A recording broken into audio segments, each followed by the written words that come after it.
So I just got done with the Orange Theory workout. Sunday was my last 90-minute session. Today I did a normal 60-minute session, feeling really good. When I say my last, I need to explain.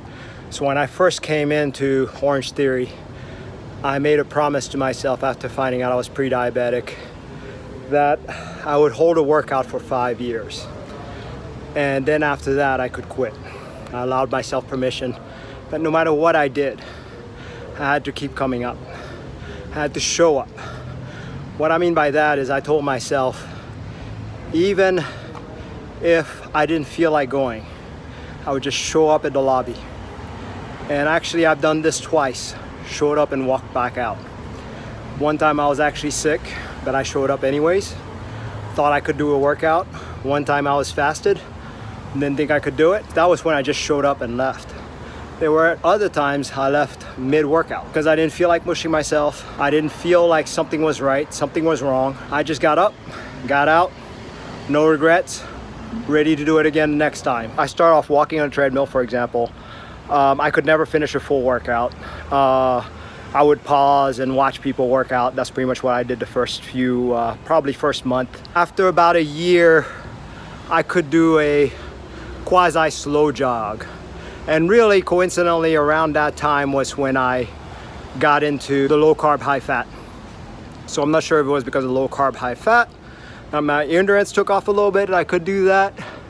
But I just, after the diet, I saw actual increases that were just so much more than I was getting. I was getting slow increments in Orange Theory by itself with no diet. And then all of a sudden I started seeing like stepping stones, like huge stepping stones. And that was incredible. Of course, that made me want to go more and more. So I actually upped it to 6 days a week because I had the energy. This was before karate, before jiu-jitsu. For all the people that could say that I lost weight because of my workout, I have a pre-picture of just working out on my carb diet and an after picture. And I looked the same. When I started the diet and then having the workout, that's when I saw a real body composition change. But I wanted to share this with everybody, a little bit about my journey in Orange Theory. I'm over here at my karate today. But I wanted to be clear about something. Near the end, when I started karate and jiu-jitsu, I started doing 2 days a week only. So I had pretty much 2 days a week and 8 sessions a month. So if I did 1 day or no days, I'd have to catch up.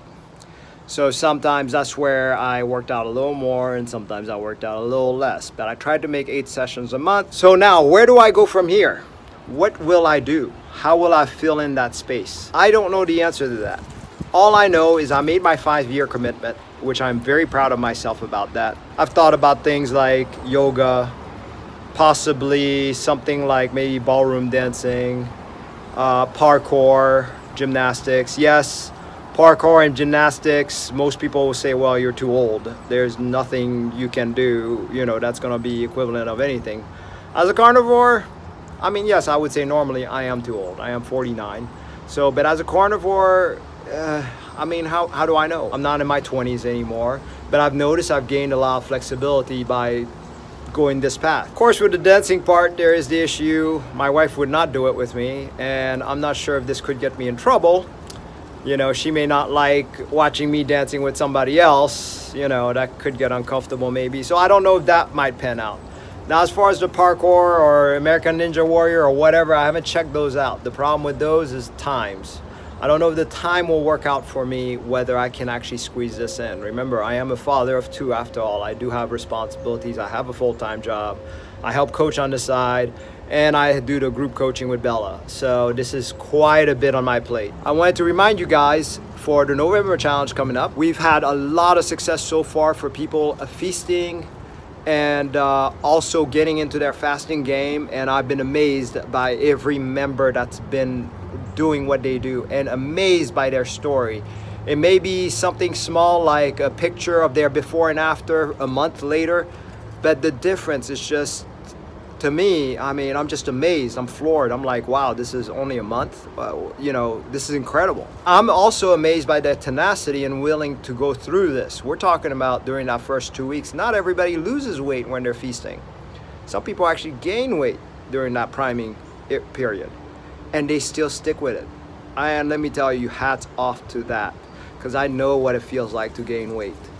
And I know how psychologically an issue that can be. And that is a battle in itself, a battle that I fight with and that I feel like I have to conquer. And I do try to. It is a training. I train myself to be okay to get bigger.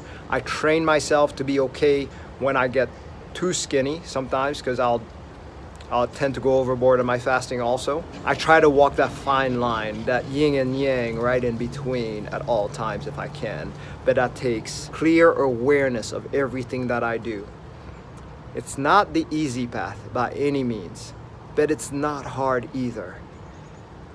It is a grind. But this is what it's all about. This is the mindset I train people in Bella's group meeting, the Steak and Butter Challenge group meeting, the one that's coming up in November. And I would love to see more of you here, because I'd love to see more results. I'd love to hear from you, learn from you also. So thank you for everybody for all of your inputs that you put into the Steak and Butter Challenge, and telling me what's going on with you and your lives, because I learned so many valuable lessons that can help out so many other people. And my job is very simple. My job is shout out, hey, what is working?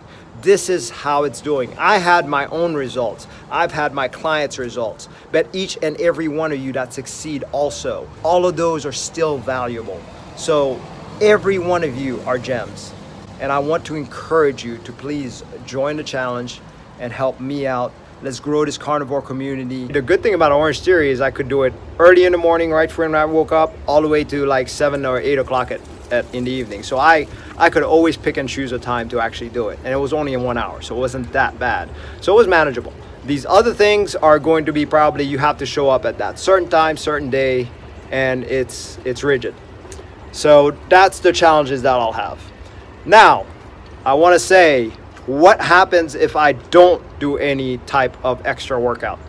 What will happen to me if I just keep jiu-jitsu and karate? I don't think anything. I think I'll look great.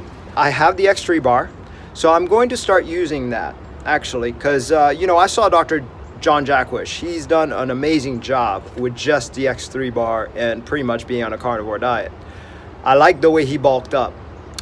His bulking look might not be for everybody, but I am a little curious. What would happen if I bulked up kind of like him? I don't know what would happen.